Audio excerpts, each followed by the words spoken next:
One Foot Cry. We're back another week. Mike Zabo, Andy Duvall, Tony Iannone. This week, we're going to have our Ryder Cup reactions. Who got picked? Who got skipped over? Who do we like? Who do we don't like? Coming your way. Player versus pretender. We're going double dig. 10 in a row this week. See if we can make it happen. And round it out with a little fact check. So that's where we're at this week, boys. How we doing? We're doing, Mike, Tony. How we doing? Cruising, baby. How y'all doing?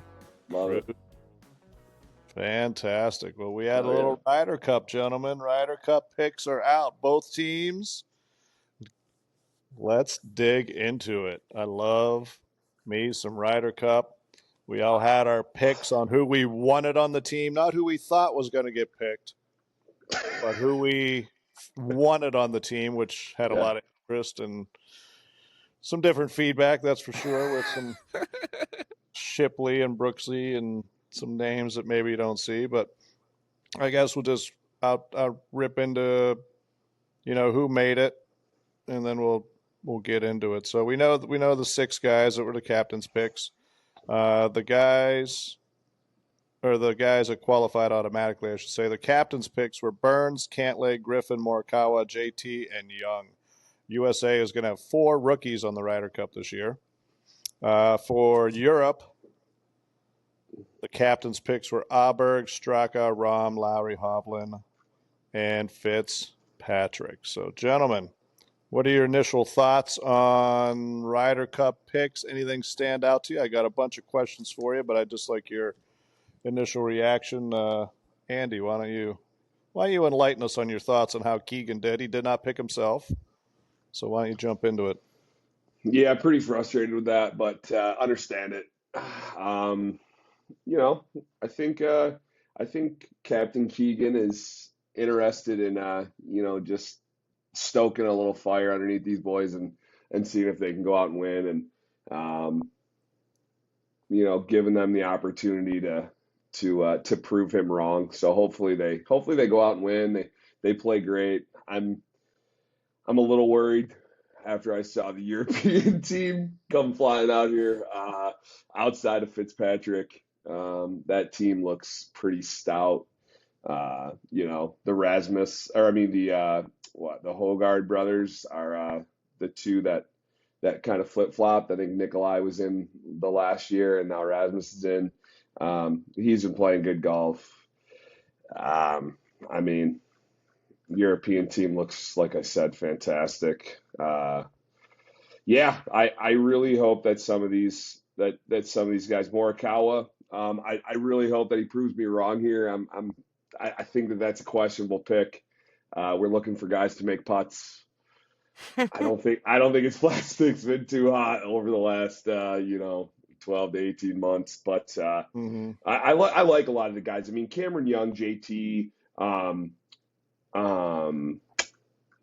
Griffin, I like it. I know that Griffin was not really on the radar for you, Mike, but I think he's gonna show pretty well in a format like this. I think he's a fiery guy that really likes to get it going and play a little match play, head to head type of situation. So I think it's going to be good. Sam Burns, great.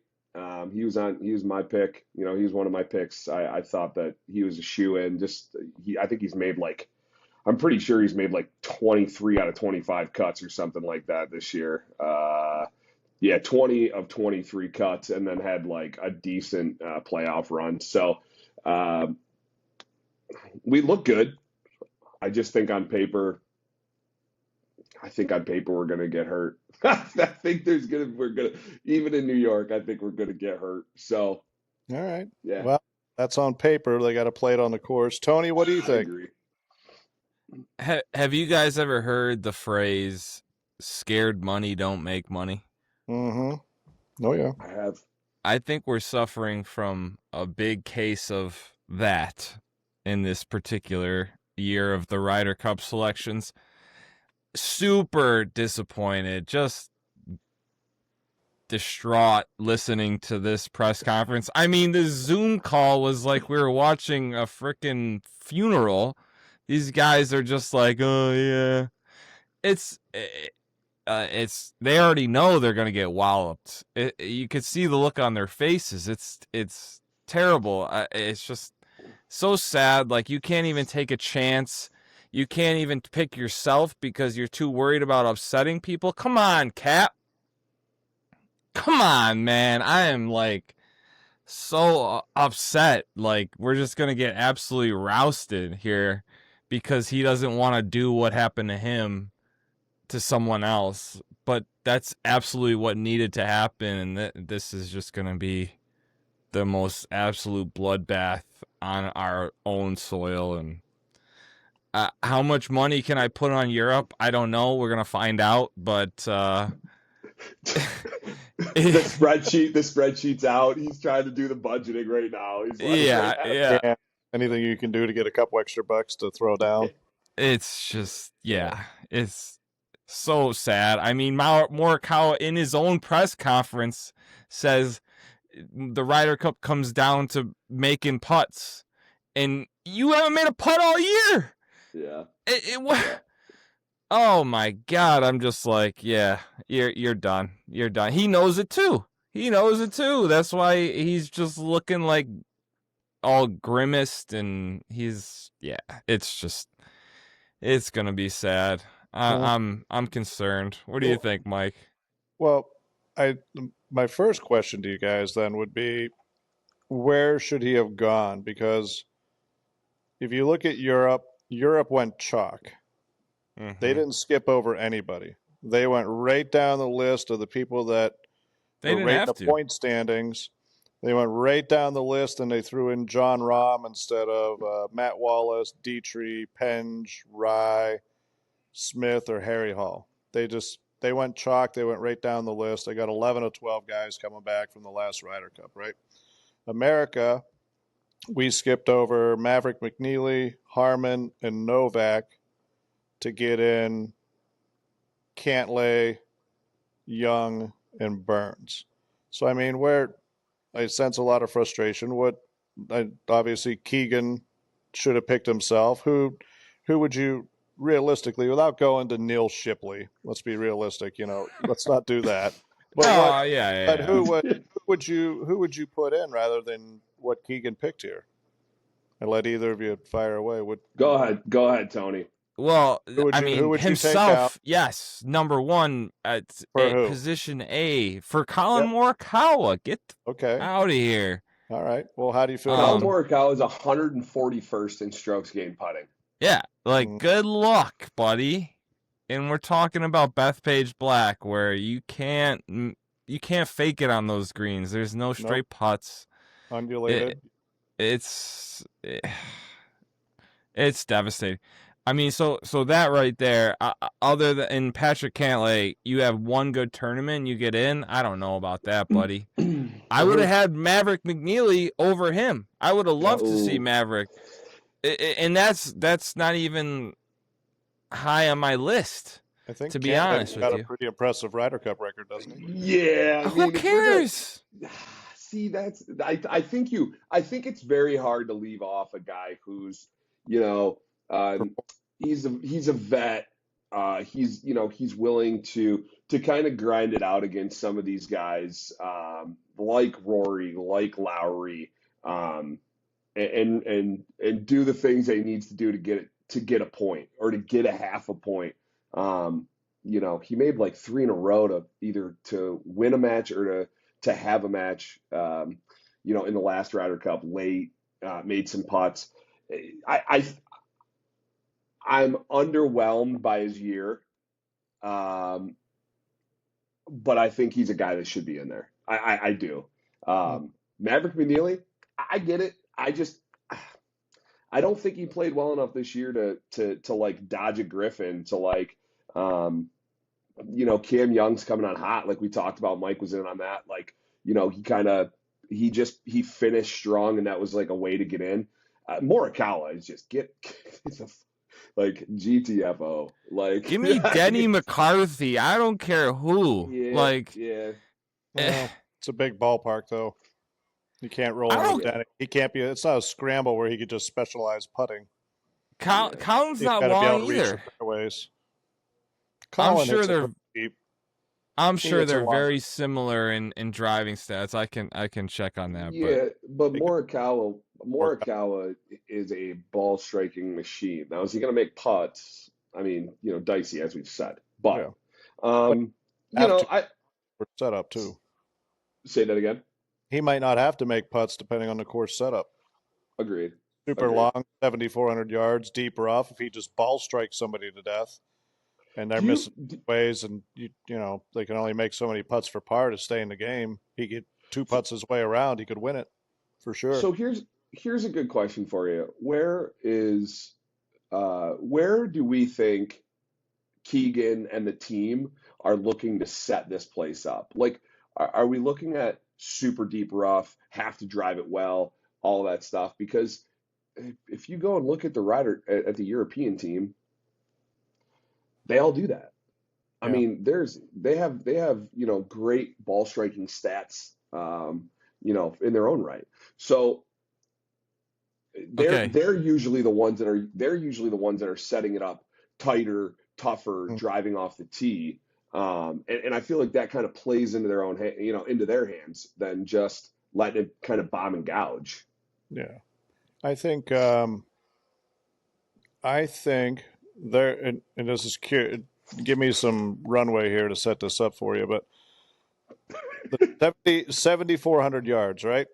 This is Yeah. Bethpage. The rough is super thick, just like a course they played earlier this year at the U.S. Open, Oakmont. So I think the course is going to be set up eerily the same to Oakmont. And if you look at Oakmont as far as where the guys finished, if you have in the top 10, Team USA had 6 guys finish in the top 10, Europe had 4. USA had 3 guys missed a cut, Europe had 5 guys missed a cut. USA obviously had JJ won it. Cam Young was in 4th. Scotty was in 7th. Burns was in 7th. Griffin was in 10th. Henley was in 10th, right? Europe, you had Hatton, who's a live dude. You have Hovland, who was 3rd. You had McIntyre, who was 2nd. Whenever you look at that setup, and I could go down the rest of the finishes, I have them here for you. Team USA finished infinitely better on average in that setup than Team Europe did. So we had the top end power in that setup. Europe had a few guys, but overall, Europe really struggled with an Oakmont type setting. And everything that I've heard, I've not played Bethpage, but there's a lot of similarities. Very fast, undulated greens, deep rough, super big ballpark. You got to be able to drive it long. So if they're going to go for a course setup, I would almost think it's going to be a U.S. Open type setup without getting stupid ridiculous like 7-inch rough or something stupid like that. But I think you could see it set up more like that, and that would be our advantage, and maybe actually make JJ Spawn relevant in the Ryder Cup. You know what I mean? Under that type of setup. That's how I think they're going to do it. Yeah. I hope so. I hope so. I just it, Yeah, the, because two of the guys on Europe that finished in the top 10 were Terrell Hatton and John Rahm. They finished 4th and 7th. McIntyre and Hovland were the other ones. Everybody else, Rory, 19th, Hogart, 46, Fitzpatrick, 38. A bunch of guys missed a cut. You had Lowry, Straka, Rose, Fleetwood, and Auberg all missed a cut under those conditions. They weren't even close. For America, JT missed a cut and Cantley missed a cut. Oh, and Bryson, live dude. So America's 3 I guys. mean, I'll throw it out here to you this way. Yeah, Just on a quick look of tee to green, yeah, strokes gained tee to green. Scheffler and Morikawa are 1-2. Fleetwood's 4. yep. Russell Henley 6. JJ Spawn 9th. And Captain Keegan was 8th in this. So just so. yes. And then you go down, Patrick Cantley's 14th. And then, Griffin's 21st. So we have 5 or 6 guys that are half of our team basically is inside of the top 20 on the PGA Tour this year, total, strokes tee to green. So I agree, Mike, that that's probably a great way to go about it. And let Harris English kind of fend for himself, Yeah, and put him with somebody that's going to be there. You know what I mean? Like, I mean, who do we really think is going to play? Of like the rookies or some of the captain's picks and whatnot. Um, and I know Harris was inside of the top six, so but I don't see him playing more than 3 matches. agreed. And one of those will Yeah, be yes. correct, Yeah. correct. No, So, yeah, if you go down the list here, like it doesn't really matter where Bryson hits it. He's going to hit it so far, and it's not like you really have to worry about where you're. The thing that worries that I think we'll get away with a little bit more than the Europeans is that it doesn't matter where you hit it on these greens at Bethpage because they're relatively flat. You get a lot of putts that are you get a lot of putts that are just pretty straight, not a bunch of break. Yeah, there's a few holes out there, if I'm not mistaken, that have some tiers, and obviously if you're going to short side yourself and whatnot, fine. But like it's not like you have to be hitting it into perfect quadrants or man, I just have to like start lagging stuff down there. It's just not how it is. So I think that favors somebody like a Bryson, that favors somebody like a Burns that's just going to kind of get it and bang it down there and still has the ability to like hit a short iron onto a green or, get something up there that's not necessarily just dead if they do miss the fairway. mhm. Nice. Yeah. So one of my big things for you boys, Europe's got 11 or 12 guys coming back. Can they actually win in the U.S.? They lost 3 of the last 4 times, besides the miracle at Medina in 2012, right? They're going to have a bunch of New Yorkers, a bunch of wise guys screaming like jackasses in their backswing. Hopefully not. Hopefully they wait till the guy hits the ball. But Yeah. what do you think? Europe have a puncher's chance? Do you think they get it done? It's really tough to win on the other team's soil, especially the way the players are now. Tony's You, putting Tony's you putting know his where I mortgage. stand. Tony's Yeah. put his mortgage on there. Wow. Like, So you don't think the Yeah. crowd noise, anything like that's going to have any effect on them? I mean, it'll level the playing field to a certain extent, but Yeah, as long as they're not screaming jackass in the guy's backswing, right? which As long they as they're being probably will be. Yeah, as long as they're respectful enough to have the guy hit a shot. Zero chance they're respectful, but True. I'm kind of going bank on the fact that Keegan's 3 hours from Boston, like an hour from Vermont or whatever, 2 hours from Vermont. He sacrificed himself to just be the captain and let the guys just do their thing. I don't know, man. I feel like there's just like a will. There's something in the air that's just like Keegan's just done all the right things through the chaos, and it's like maybe just his time to win as a captain and not be the guy that's playing and on the winning team and part of playing. He's actually like the guy that leads them to it. And honestly, if he does, man, I hope he's the captain for the next like 6 Ryder Cups. I mean, bring Tiger in or do whatever. But man, I hope he just stays just rolling. Wow. So, because he's going to continue to play. It's not like he's going to be done playing. No, not at all. So, so like he's still going to have opportunities. I still feel he's going to have opportunities in 2 years to be able to make a Ryder to be on another Ryder Cup team. Like I mean, unless he just kind of lets down or he's just kind of over it and he wants to sail off. But Sure. yeah, I think the game's gonna be wildly different in 2 years. Like you got these guys coming out of college with, like, look at Pot Geeter, like guys like that. That's gonna be the new norm before we know it. And yeah, I love Keegan, but it kind of already is though, right? It's not like the norm. It's not the norm yet. But I think it's there. very close. Yes, it's very Getting there close. fast. It's getting there fast. I mean, Yeah. do you think guys that are coming out just banging it like that Koivu and doing the whole deal that can move it and do everything? Like you're talking about playing guys like Scotty and like Keegan Bradley is like 8th or 10th or 12th on the Ryder Cup points over the last 2 years. I mean, Mm. there's like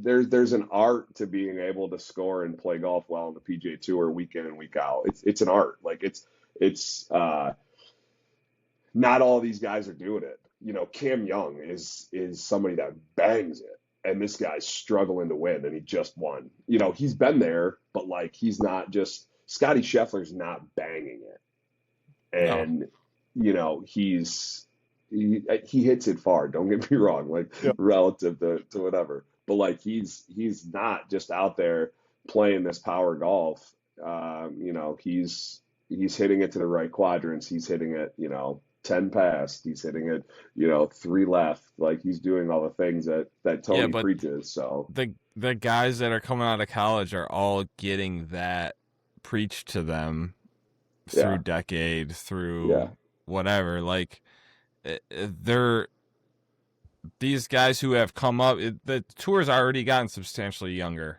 recently, and that's I think a lot because of these ideas that it's not so much a mystery anymore that you can't just go at every flag, like and now with Bryson's kind of paved the way for the extreme speed as well, that there's going to be so many guys that have the knowledge, have the skill, have the speed, that the tour is going to be wildly different in 2 years.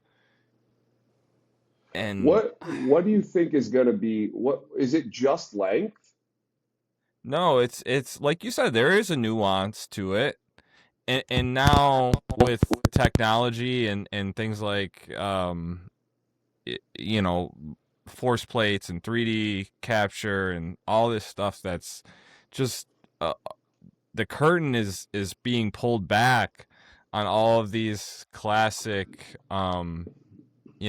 almost cliches, if you will, but there's no secrets anymore, and these guys are going to be able to go to the nth degree with what God's given them because of all this technology, because of their understanding, because of the knowledge that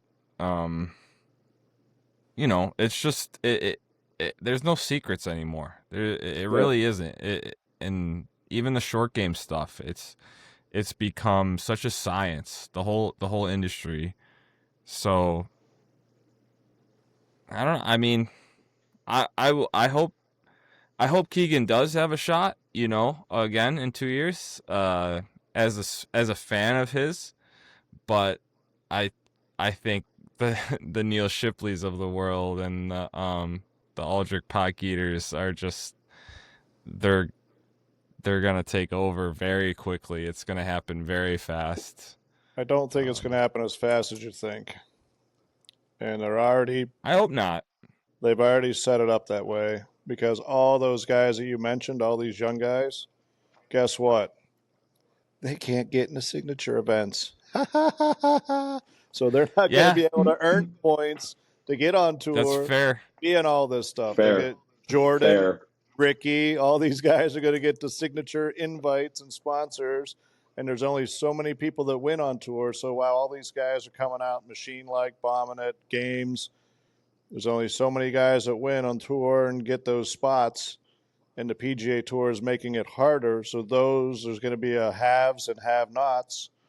And I think it'll be a little slower. I agree with your point that the technology is outpacing the game for the good. I mean, I'm a guy that likes to see low-scoring, talented people hitting crazy shots and just taking it deep. But, the signature events, the way they're setting it up to compete with LIV and or squash LIV in their eyes, unfortunately, a lot of those guys coming out of college and that are moving it what are you going to have? 1 or 2 first-time winners a year? That's not a lot of people getting into signature events, and that's where they're doing it now. So that's a great point, Mike. For so sure. I think Yeah, I mean, Keegan will be fine. there definitely is 2 tours now. I mean, they're only making it more. They're only making it. You know, Absolutely. they're making them further apart. Yeah. So, Yeah. but I mean, you look at like some of these guys. Like Russell Henley doesn't hit it anywhere. Like Nope. even Griffin, Correct. like he doesn't hit it anywhere. They're just I think that there's the loss of, like, you look at Pot Eater, like this guy, they talk about how poor his wedges are and like how poor, like, his short game he struggles with. So Atrocious. like if you're gonna if you're gonna take, you know, Atrocious. somebody to that extent, like you take these guys that are coming out, nobody's well rounded. Scotty Scheffler's well rounded. Tiger Woods was well rounded. Like, I mean, No, like, yeah. You know, I know what you mean, though. But like, 5 years ago, everybody said Victor Hovland can't chip, and now he's got one of the best short games in the world. So, I agree. I agree. But if you look at, I understand where you're coming from, but I just think if you look at this guy that's coming out like Victor Hovland, who was an absolute stud. He was one of one coming out of college. Like, not everybody that's going to come out of college and struggles with their short game or struggles with their iron play is all of a sudden going to just like find it. And the next thing you know, they may get better, but you're talking about being able to win and get into like the big events, the majors. They now have 9 signature events, right? They went to 9. So like now 9 and 4. So 9 and 4 is 13 plus 3, 16 events out of your 32 event season, right? Is our signature or major and or playoff, where they're all invites, or they're all, you have to play your way in. So like if you're not playing every week, you might be taking a month off. sure. Like you're just going to go out and win. Like somebody's going to go out and win. And then you have the next row of guys that are down there that have already won on the PGA Tour. That's a Max Homa. That's a Ricky. That's a Jordan. That's somebody that are playing some of these like Valero Texas Open events or whatever the Texas Open one that Scotty shot 50 under and ended up blowing the field away just because he was playing in his hometown. Like some other guy was going to win there that may have got his first win. But like he didn't because Scotty won, or somebody who had already had status up there. So I don't know, man. I really hope that, I'm not somebody that ever bombed it. Like I always thought ball striking and like creativity and short game and like all that stuff really mattered. I used to get frustrated when I play with some of these guys that just like absolutely pound it. Like it's frustrating to just like hit first every time and you know do the whole deal, but it's impressive. I think there's way too much, as you said, nuance to being able to like just win and like play these golf courses and like not make a mistake coming down the stretch. I mean, look at Tommy Fleetwood. It took him, God. I mean, with all due respect, you sound like Curtis Strange when he interviewed Tiger Woods. Why? You know what I'm talking about? Yeah, he says when that he had to learn how to win, or like it's harder than what it. Yeah, Tiger was like when I show up and I expect to win. It was Curtis. Tiger. Yeah, I agree. All these guys coming out now have the speed Tiger had, have the ball striking Tiger had. Not all of them. They don't have the cajones that Tiger had. And I disagree. I think let me just finish this. Go ahead. Because Morikawa talked about this the other day. I heard about when he was talking about his major championship win at Harding Park. Yeah. And it was almost an ignorance that allowed him to play so free, you know? And only recently, or as he kind of had a few of these go under his belt, where he was like, "Oh, now I understand why everybody like gets so amped up for these majors."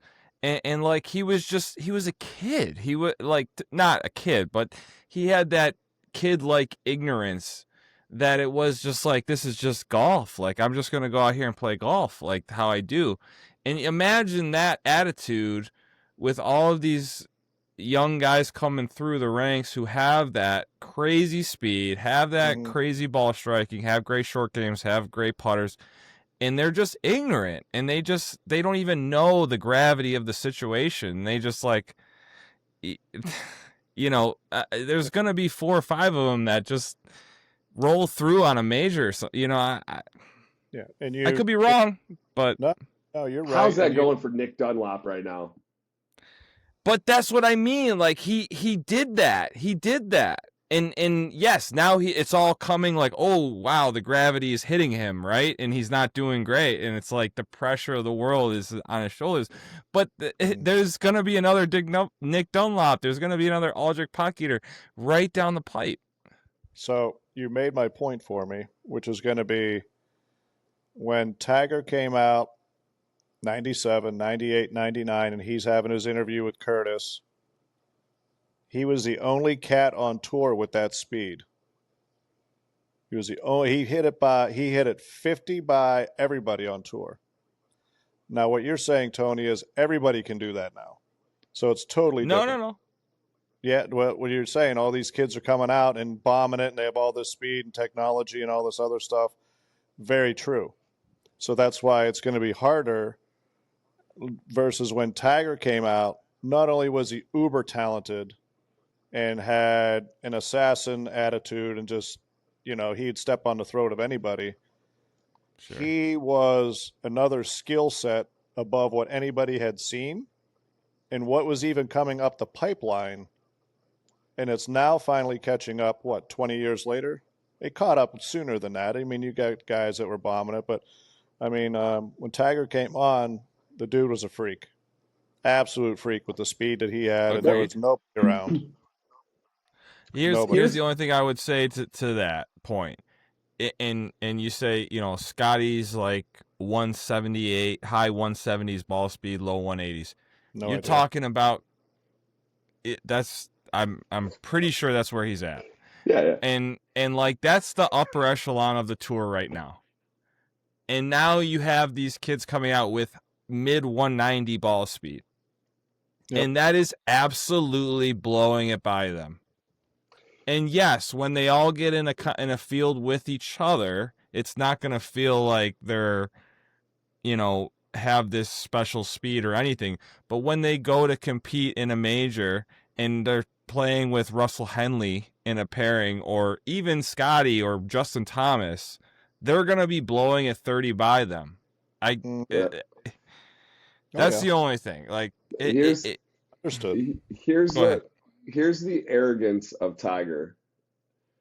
This is why Tiger did what he did. When you talk about Tiger being an assassin, Tiger Woods won 3 straight junior AMs. And then he won 3 straight US AMs. He won 32 or 34 straight matches back to back 6 times. He beat everybody every single day. So when he came out and we're talking Curtis and we're doing this whole thing, yeah, Tiger would look at whoever. Nick Dunlop came out and won the US Am. Awesome. Great feat. Neil Shipley, runner-up, US Am. Awesome. Great feat. Both great players. Comes out, wins as an amateur. As you said, on his heater. Neil Shipley comes out, does his thing, makes Korn Ferry. Now he's going to go play the PGA Tour. He is he's like a, one of 5, whatever, coming out. Everybody that comes out right now, out of college, whether they're the top PGA U prospect, whatever, Aberg, he struggled this year. He didn't have a great season. It wasn't like he was just dominating coming out. He hits it great. He's a damn machine. guys are not built like Tiger. People coming out are not built to just destroy the margins are thinner, like the competition stronger, and Keegan and all of these guys are still producing. Now, granted, they're playing in upper field events where there's limited players and all of that stuff. Totally understand. But like he's still producing and Henley, Cantley, all these guys. So I mean I hope that we have some great young talent that comes out on the PGA Tour and they start bombing it and they continue to bomb it and it changes the way that the game is. I just don't know how much more you can change the game. I don't know, like like you can hit it as far as you want, and Bryson can hit it as far as he wants, but like Bryson ain't winning every major. Like he's one of the longest out there. He ain't winning every major. Like He missed a cut. guys like JJ Spawn are winning majors because they are playing golf the way that golf is supposed to be played. And some of these younger guys may learn how to do that, and I hope they have great careers. I think leaning on speed and leaning on all of that is It's not just the speed. Yeah, it's one factor. I don't want to get misconstrued. yeah, okay. All right. All right. Well, I get it. Speaking of Keegan, a little quick transition. Come at me, Tony. Europe. Vice captains, you got Molinari brothers, Thomas Bjorn, and Jose Maria Olazabal are helping out Luke Donald. We know their gig. We know what they're like. USA, vice captains, you guys know them all? Kisner, There's Furyk. 5. Now I'm gonna look. Woodland, Simpson, Don't Snedeker. look. Yeah. Why would you look? Sorry, I was already there because I was already there. I wasn't gonna get him. It's all right. Unbelievable. Man, Unbelievable. I was on the page. I'm on the page, man. I got 3. Yes, you did. And a boy All right, Curtis. so- My bad. So your vice captains, Gary Woodland. Think personalities when I tell you this, boys, all right? Gary Woodland, Brant Snedeker with his box of tissues, Webb Simpson, Sir Shankalot, Kisner, always got a one-liner, Furyk, Mr. 59, and then you got Keegan. Can this group of guys help Keegan to motivate Team USA to win this thing? Not too many fiery personalities there, is there? There is I not. think Kisner and Woodland, they're not going to be. They're definitely not going to be just like firing these guys up. By no means. I don't really think the U.S. squad goes with that. They're all individual guys. I don't True. really think that it's like they. I think that's one thing that hurts them in Ryder Cups is they don't have that. Like they'll come out and they'll do it, and Patrick Cantley and Schauffele, they have their little thing and like cool, they fire each other up, blah blah. Like we don't have that. We don't have that. Team Europe's like let's go. Like they're singing on the bus. They're like they're preaching in the locker room. Yes. So I think it's just 2 different ways of doing things, and it's a struggle because if you look at any other team sport in the U.S., guys are slapping each other before football games, lighting each other up, getting you pumped up and doing all that stuff. And somebody's coming in and, preaching. I think Keegan will be somebody that's going to just lay it out there. And I hope he does. I hope we get some locker room. I want to see him coming out just like slapping ass and like doing the whole thing. You know what I mean?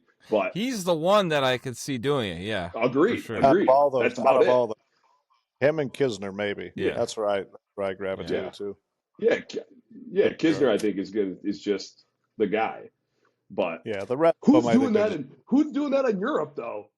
They don't need anybody to do that. They're all doing it. It's a different dynamic. It's a totally it's a team in Europe. Agreed. Europe is a true team, so it's a different dynamic. And they get their rocks off by let's go kick some U.S. ass. That's all you have to say in the locker room over there is, hey, let's go get these son of a bitches. And they're going to be all fired up. Yeah. I feel like if you go into the USA locker room and you give some type of speech, I think you got 3 or 4 guys rolling their eyes like, let me go warm up. That's an unfair paintbrush characteristic, but I think No, I agree. it's the feel that I get of it. You know what I mean? Spot on. I think it's kind of Sure. like, yeah.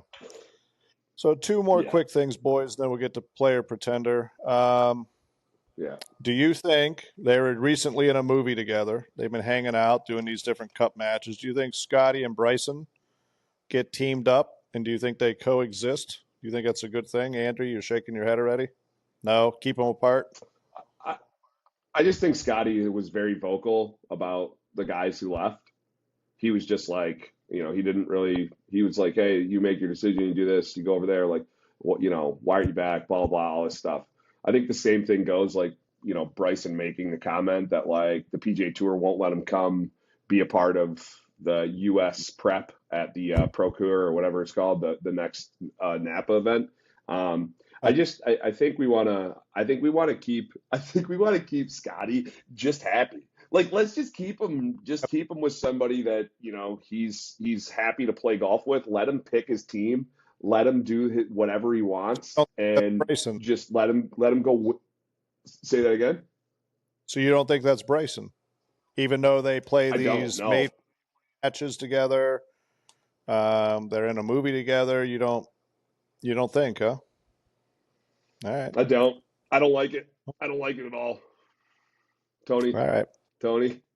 I agree. I can't see them being too friendly. I mean, just knowing the personality of Bryson and the down to earthness of Scotty, I feel like that would irk the piss out of me if I was Scotty. But yeah. Do you think What do you think, Bryson Mike? the entire time into individual matches? Is there a way that Keegan's like, you're a live dude, you're only on here because there's an auto bid. I'm only playing you in the singles. Get your cheerleading outfit on. No way. No way. No. They need him. Well, They need him. Okay. I think he's going to play a boatload. Yeah, I do too. My last one before we get into player pretender. I didn't like it, but he made the team. Duvall loves him. JT is on the team. He's 3-0 in singles. But his boy, his mate, his bro man, Jordan Spieth is not there. And JT has a losing record when he is not paired with Jordan Spieth. So what? Wow. Just an early, maybe next week's pod we'll get into, we have a couple weeks yet before the Ryder Cup, and we can make our pairing predictions in a couple weeks. But any early thoughts on what you do with JT and who you partner him with? Is that maybe a candidate for Scotty? I mean, you look at the list. Who do you rally Ben up JT Griffin. with? You think so? Yeah, I think you take a rookie guy and you just have JT go out there and kind of just roll him around and give him that fiery attitude that I think Ben Griffin. Who did he play with did he play with Novak at the team event in Louisiana? Yeah. Who? Novak's Ben Griffin? Yeah, Griffin. Oh, Griffin. Yeah. I'm pretty positive. So like Novak's one of those guys that's like a little fiery. They're high-fiving, they're going back and forth, and I think JT is just one of those guys that can kind of help relax and fire up somebody that's never been there before, and looking to just get the best out of them. So I like that JT has an opportunity to go with somebody different. I just hope that they utilize him, in a way that's positive and not just. I want him to go with somebody. I want him to go with somebody that he's going to help out more so than put him with Scotty and just kind of waste it. So while you're talking, I had a funny thought, and Tony, I'll get back to your thought in a second. Do they play Ben Griffin in the alternate shot? And will ball manufacturer let Ben Griffin play an alternate shot? Because if JT has to play a max fly and likes it and leaves Titleist, What happens to the world of golf if like 3 guys switch over to Max Fly from the Ryder Cup playing Let's with Ben Griffin? go. Imagine Scotty flipping over to Max Fly balls. Over to Max Fly. Yeah. I only when I was growing up, Max Fly Revolution was the ball, and I played that nonstop. Before like the solid core balls came out, like that was the last iteration of like the wound ball, like kind of that was the tweener ball between like a Pro V and the wound ball. I always loved the Max Fly Revolution. It was a great ball. Yeah. Myself. I played it back in the day. Yeah. Yeah.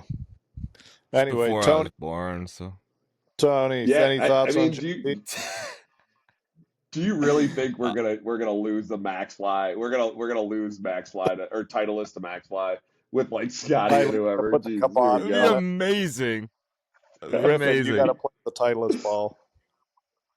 Yeah. I wouldn't mind JT sitting out until singles, to be honest with you. Wow. It might be a hot take, but Who's your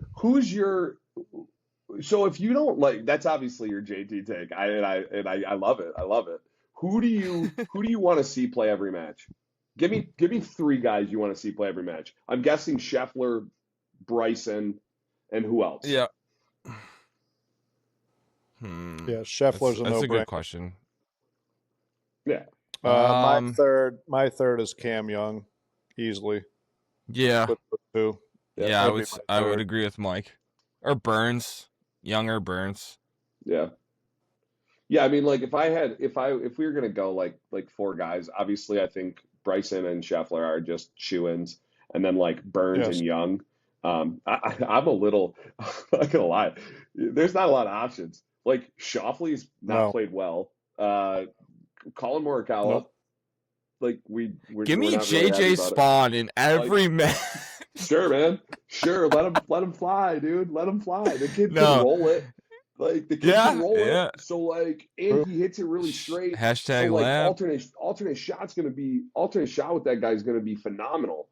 Like just let him get ball in hand on the tee. Like so. Yeah, I anybody but JT, anybody but Cantlay. God, this guy is built for this. Every Yeah. The only reason I'm playing Cantlay is to piss Rory off. That's really it.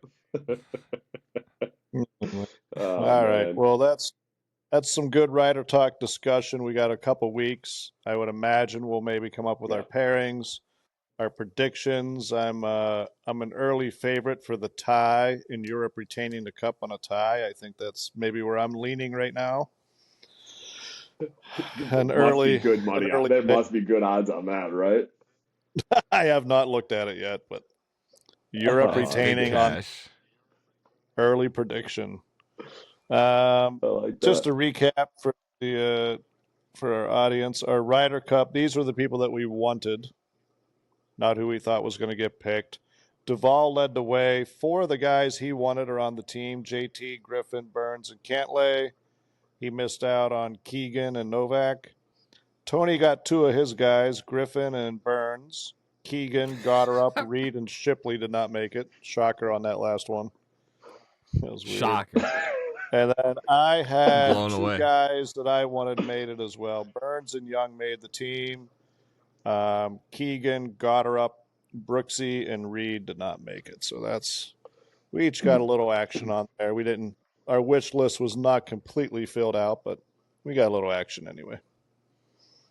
Mike, if you're really into the tie, you can get it on DraftKings right now for plus 1,000. Ooh, I may do that right after this. Right after this, I you know may what? do that. I'm go ahead and throw it in, buddy. Go ahead, throw it in. Yeah. We'll wait for you. That'd be the call of a lifetime. And then just to round out the odds there, USA is now minus 145. Wow. Europe is plus 150. Oh, so after the picks are by both teams, America went to a little more of a favorite. Yeah, which blows me away. But are they? Whatever. Yeah, interesting. And now we're transitioning. We're moving on to our world famous segment.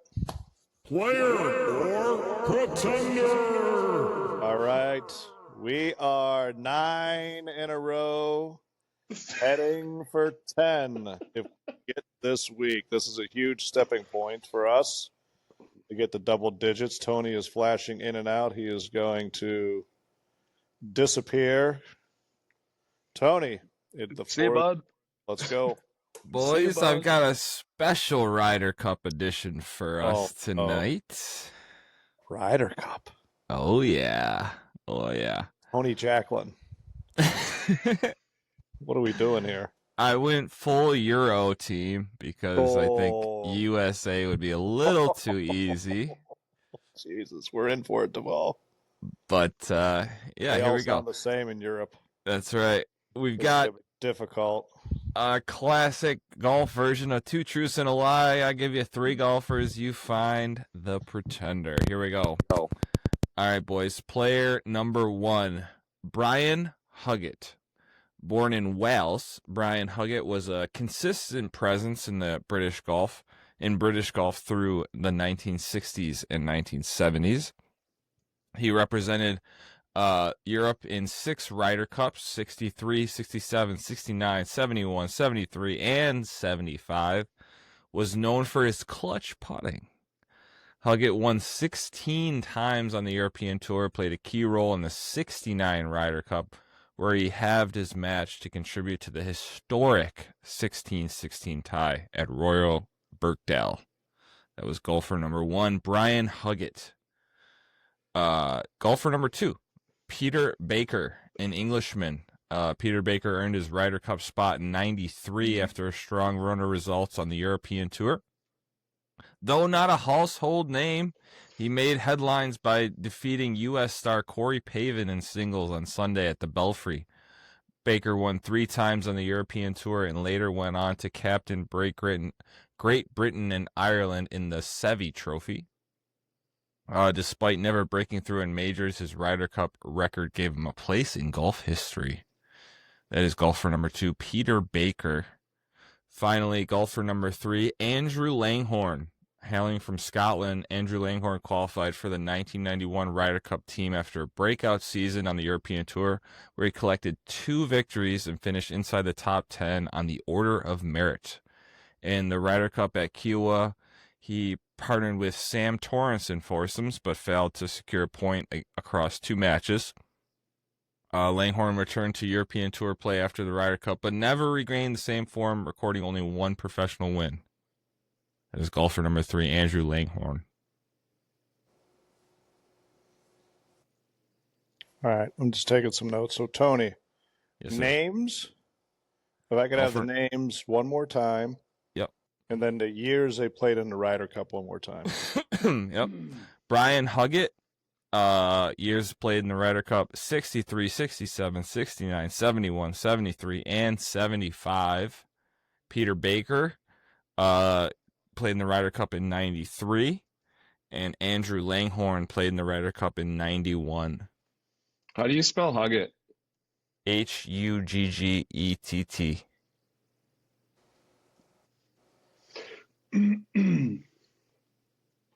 Possibly pronounced Huguet. Is he a Frenchman? No, he's born in Wales.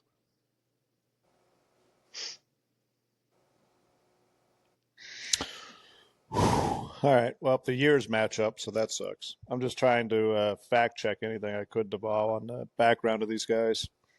So all the years of the Ryder Cups match up. I'm trying to think if Corey Pavin was at the Ryder Cup in 93. That's the only other fact check that's worrying me right now is Corey Pavin, 93. You got anything, Duvall? You leaning anywhere? I think Huggett's not real. The guy I think, that played 7 Ryder Cups? Yeah. I think Pavin was. When did Pavin win his? When did Pavin hit that iron to whatever it was? Didn't he win like the '92 U.S. Open? Yeah, Something like that. Yeah, he hit like the VAS 5-wood with the super offset hosel like over a Yeah, bunker. It hit the face of the bunker and hopped up on the green for 10 feet. Yeah. Yeah, I remember watching that. So that had to be early 90s. So that's probably the right time frame. Who was the guy that was 91 again, Tony? Leglert or something? Langhorn. Andrew Cool. Langhorn. Reminds me of the movie Pet Detective. Yeah. Langhorn and Einhorn. Einhorn and Einhorn and Finkler. Einhorn was Finkler. a man. Just, oh my God. They're chewing gum. Yeah. Einhorn and Finkel. Einhorn and Finkel. And Einhorn. Yeah, man, I don't know. I kind of feel like Baker's legit.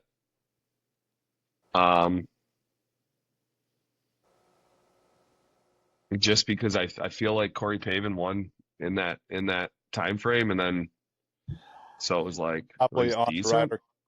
Mm-hmm. Yeah, like he was a Ryder Cup. He was like a Ryder Cup staple, right?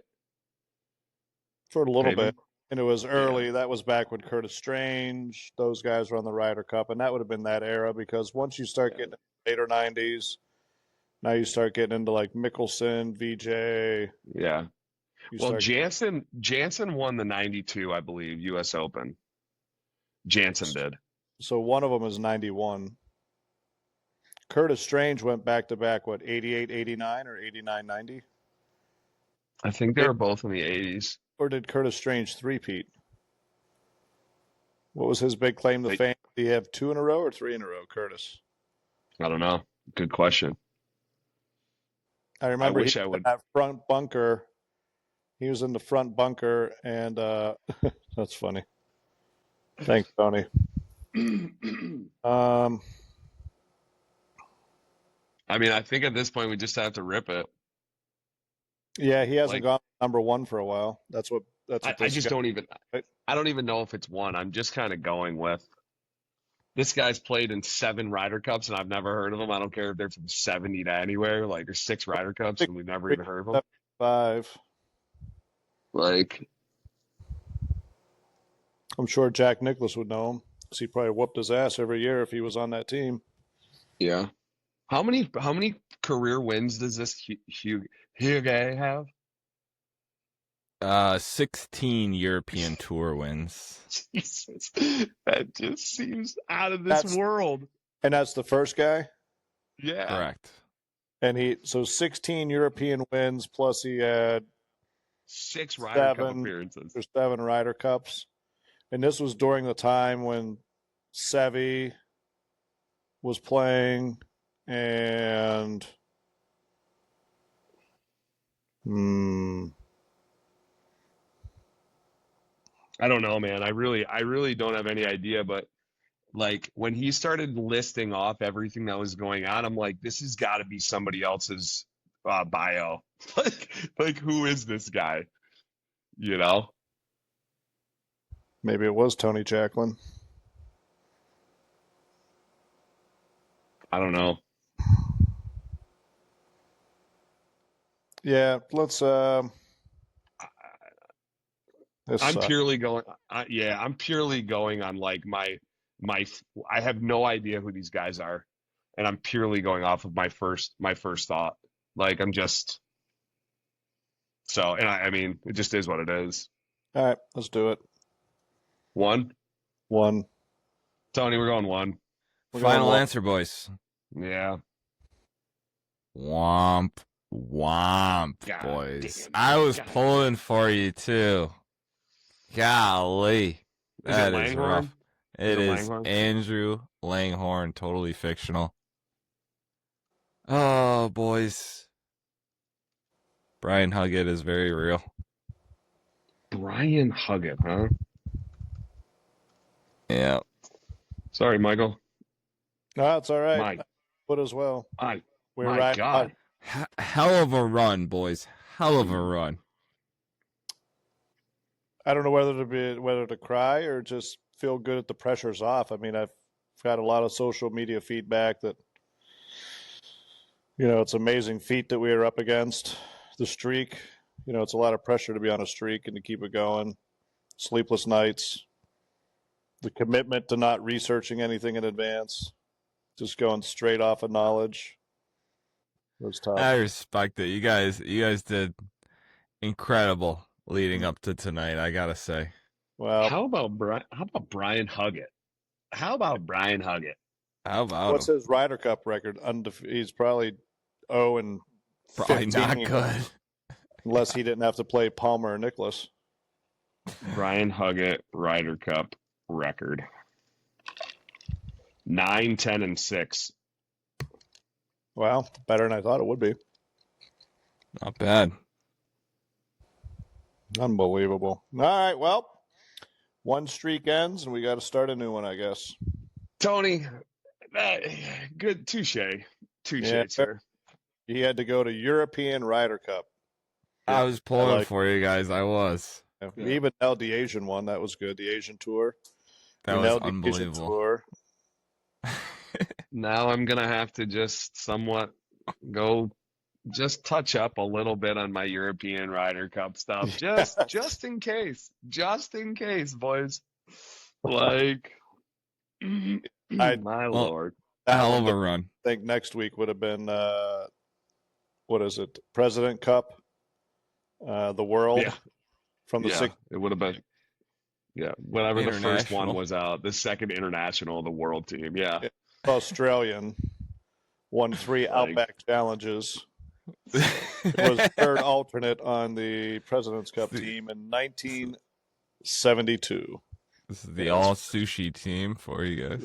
Yeah. Trying to do some quick math. I thought maybe we get some low-hanging fruit that maybe a Ryder Cup year was incorrect. But you nailed all the Ryder Cup years. You were very spot on. I thought that'd have been an easy pick off, but Well, I'm wasn't. learning now too. Also, I can't mess up any of these details. These details are clutch. So I think we got just from when detail, yeah. but 2 of it them was were. too much. We did get too lucky. much. A couple coin flips, Duval. Not gonna Once lie. you guys were like, "Oh, Peter Baker's real," I was like, "Oh, they're gonna get this." And then, because how could I make up a guy that played in 6 Ryder Cups? Like, fuck. That was the obvious thing that would be. That's the perfect way to do it because now we're like, the antennas go up. Like, would he really? right. You feel like we would have heard of the guy. Who's this guy? Who is this guy? Like, This is before they were televised, probably. Unfortunately. But- Yeah, most definitely. That's where they got the newspaper 3 weeks after it happened. In other news, nobody had any idea who won. Everybody's so amped up, waiting for their bets to clear, go to their bookie. They're 5-cent bets. Yeah. all right, Jack. Well, all right, another boys. good week. Anything for fact check? Anything for the good of the order before we adjourn this evening? I think I'm man. good. Actually, I got one thing, not a fact check, but Yeah. real quick.